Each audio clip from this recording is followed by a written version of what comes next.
So next up we have David Dubrović, who will talk about video production using Linux and free open source software.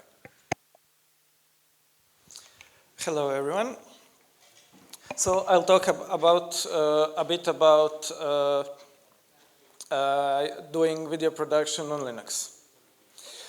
So just a quick overview. So I've been using Linux since 2003. I've been doing video production and streaming since 2009, and I have been doing it professionally for the last 5 years or so. And the first question I always get asked, so you use Apple products? Well, no, I don't have any. And I do almost everything on Linux. So I do audio, video, compositing, CGI, and everything else in Linux. So explanations, if you don't know, video editing obviously, audio editing obviously. Compositing is when you combine multiple images in one frame. That's usually done on movies and TV shows and so on. CGI is when you do computer-generated images. For compositing, batch processing obvious, that's something Linux users know a lot about. And live streaming. So, usually we hear nobody uses Linux for video. Well, you may have heard of some of these companies, and they all use Linux. They use it for render farms, for 3D modeling, compositing, and lately even for editing. So, a quick overview. So Linux has been used ever since it existed. It replaced SGI IREX systems that were used before it. And large movie companies have a lot of custom code that was much easier to port to Linux than to port to Windows. So you may have watched some of these movies. Titanic was the first big movie that used the Linux render farm. Scooby-Doo was the first big movie that had Linux workstations for their artists. And Shrek was the first film that was done almost exclusively on Linux machines, on workstations and render farms. So before I go to open source software, I'll just mention a few pieces of software that are popular but are not open source, and the first one is Resolve. You may have heard of it. It existed for a long time, and the funny thing is it was first made for Linux. That were custom machines with custom input-output boards and so on. Later, it was ported to Windows and Mac to work on normal hardware, and now it works on Windows, Mac, and Linux on normal hardware. It's pretty much used in big productions every year, and so on. The other one is Lightworks. That is also a software that started on Linux. It actually started even before Linux. On IREX systems, it also used custom hardware for a really long time. In 2010, they announced that they will open source the software. We are still waiting for that. It didn't happen yet, but they did release Mac and Windows versions at that time, so now you can download it, I think, for free, and then it has some paid plugins for any OS. Now let's go to the open source software. So these are only a couple of them. These are probably the most popular. You may have heard of them. Okay, so the first two I'll talk about a bit later. The first and the third, actually. The others, probably everyone's heard about Blender. Blender does 3D, that's what it's most famous for, but it does a whole lot of other things. Among others, it has a fully featured video editing component that's used in new Blender projects and so on. You may have heard of Lives. You probably didn't try it, but the thing is, it was, let's say, the first popular Linux open source video editing thing. It was all the distributions had it available in the repositories. The thing is, the UI was confusing and not really following any normal software practices, so it was mostly used for VJing and stuff like that, and not really for editing. Cinderella is also a funny thing. It was the first ever media software that used the AMD 64-bit architecture. It was also the first Linux, one of the first Linux media softwares that used GPU acceleration. At the time, it was probably the fastest software on general computers for video editing. The thing is, its development is weird. Nobody knows about it. There are like 3 or 4 forks that are trying to cooperate and so on. So it has fallen out of favor when some other software showed up. So what I've said, I'll talk. This is my favorite software. I use it pretty much all the time. So it's modeled on Sony Vegas. That was popular for some time ago. It's still actively developed. It's getting new features all the time. It has a lot of features now. It has a proper timeline like any video editors should do. The relative new addition for, let's say, I think the last year was the new audio section.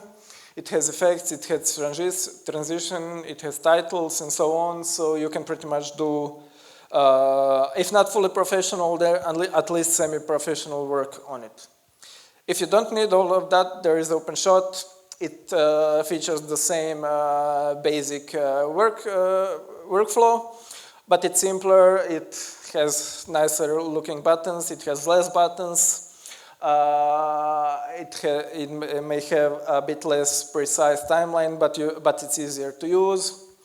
It has integrated Blender 3D components, so it can do 3D titles and stuff like that directly in the software, so you don't have to export, import, and so on. So that's about the editing. Then for live production or streaming, there is pretty much OBS. Everyone knows about it today because it's used very much by all the YouTube streamers and so on. So it pretty much does live production. You can use it as a software switcher. You can add scenes. Scenes can have multiple sources. Sources can be your cameras, video files. It can do pictures, text, HTML, which is the new powerful thing because you can do the complete HTML graphic system that works related to some site, so you can do web-based graphics. That's the new thing in video production. And so yes, you can do that production, then you can save it to file locally, you can stream it. People often use it for screen capture and so on. So yeah. Okay, the next thing that is probably of most interest to Linux guys is FFmpeg. So Linux guys, probably everyone heard of FFmpeg. Is a command line tool that pretty much does everything. Almost all the software I mentioned before uses FFmpeg in one way or another. Even the commercial ones, the Resolve uses FFmpeg, and I think also the other one also uses FFmpeg, so it can be used for pretty much anything. So batch processing, if you have a bunch of files that you need to convert or do something with them, change resolution or something, you can do it in bash one-liner using FFmpeg.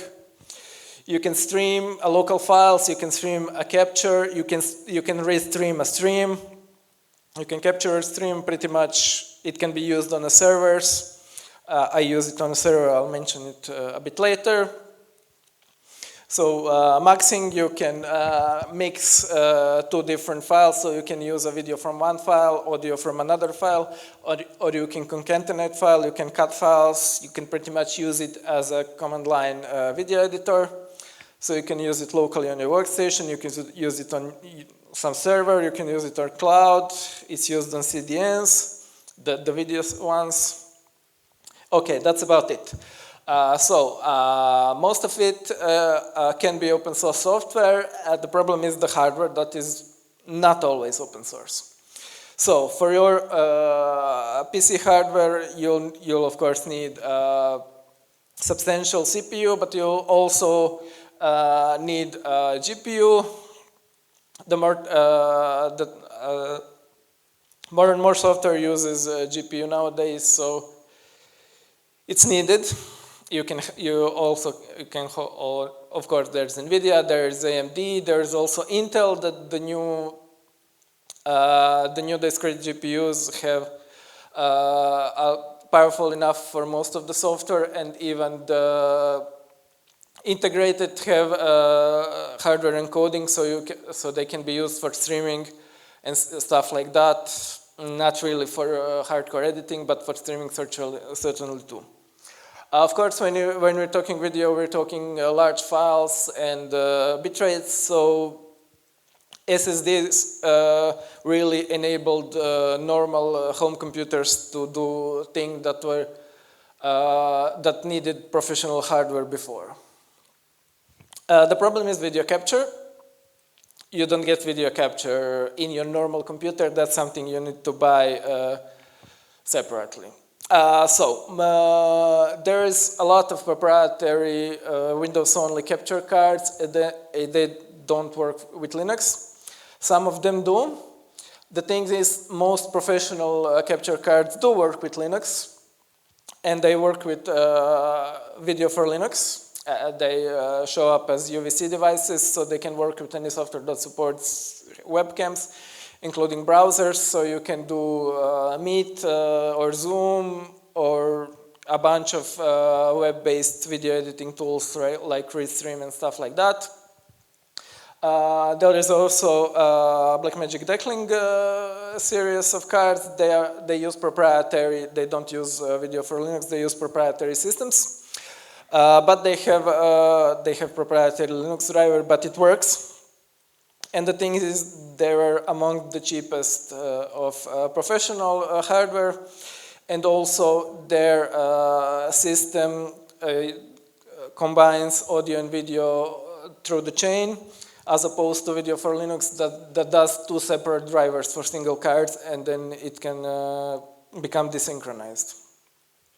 Then we have external hardware that is irrelevant because it does not interact directly with the PC, so it most of the time doesn't need drivers. So those are your cameras, audio mixers, video switchers and stuff like that.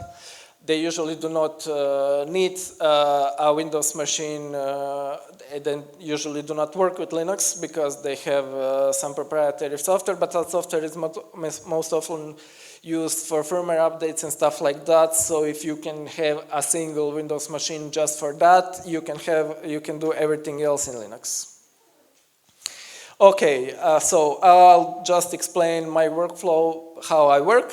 So this is when I do video editing. So I go out, I shoot something, now I come home and need to edit it. So the first part is just copy the files from the cameras. That's easy. You can use any Linux tools. Linux works pretty well with copying files, so there's no problem there. The second thing is editing. So the usual tools I use, KDNLive I talked about earlier, Audacity for audio editing. It's pretty simple software, and it can do a lot if you have the right plugins. There are some more complex softwares, but depending on what you do, you might not need them. Inkscape as the vector image editor, you can think of it as an Adobe Illustrator alternative. For me, it works great. I do not know how to use this Illustrator. I do know how to use Inkscape for my needs, and that's okay. And the same thing, GIMP. I have never been big on Adobe products, so this is well enough for me. And if I need something more advanced graphics and so on, I'll find graphics designer because I don't know how to do it anyway, so I don't have Adobe products. And when you finish editing, there is distribution, and this is where we again get back to FFmpeg, either if it is transcoding on a servers or somewhere for video downloads, or transcoding or making DVDs or something. There is a handbrake that is pretty much a GUI for FFmpeg that does transcoding, so you just select if you need a video for YouTube or a DVD or a Blu-ray or something, and it will figure out the preset automatically and make the video for you. DCP, if you need DCP, if you know what DCP is, then if you don't know what DCP is, then you don't need it. It's thing related to commercial cinema systems.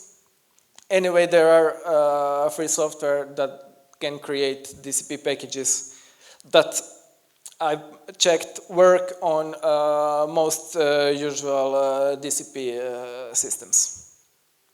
So that was video editing, and now something for live streaming. This is my live streaming workflow. So usually we have one or more cameras, maybe switchers, maybe not, and we usually have some files that goes into OBS. Usually OBS will do just one stream to a cloud system somewhere, because OBS has a plugin that can do multiple streams, but then you are taxing the internet connections and so on. So my preferred way is to have a cloud server. That's a thing you can spin up in a second when you need it, and it does transcoding to everything else that might be needed. The most usual YouTube or Facebook. That's all the RTMP protocol. That's easy. Also CDN, there are now usually specific video CDNs that have their HLS packaging done automatically, so you can just send them also the RTMP stream and so on. And that's pretty much it. So, any questions? This was pretty fast. Yes? Do you use anything for live DJing? For live DJing? I don't do VJing, so I don't. I do, however, do video for theater productions and so on, and for that I use OBS.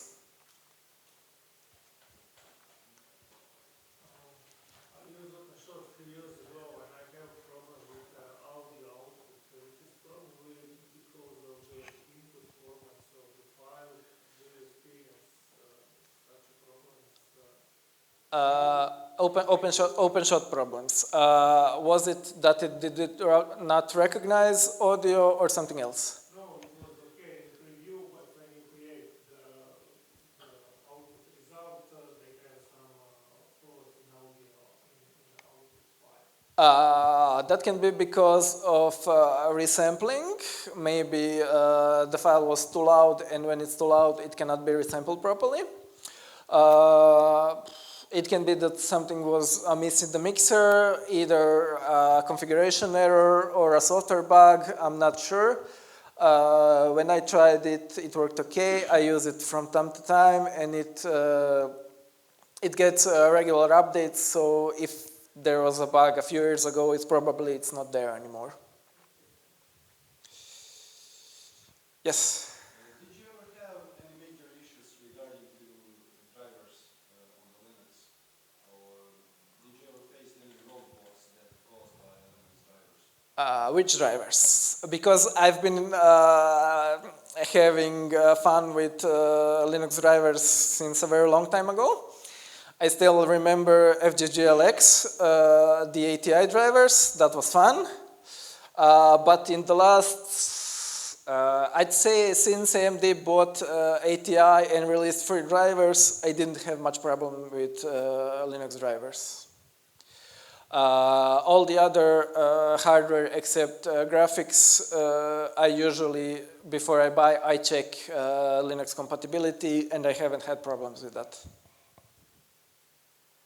Okay? Yes?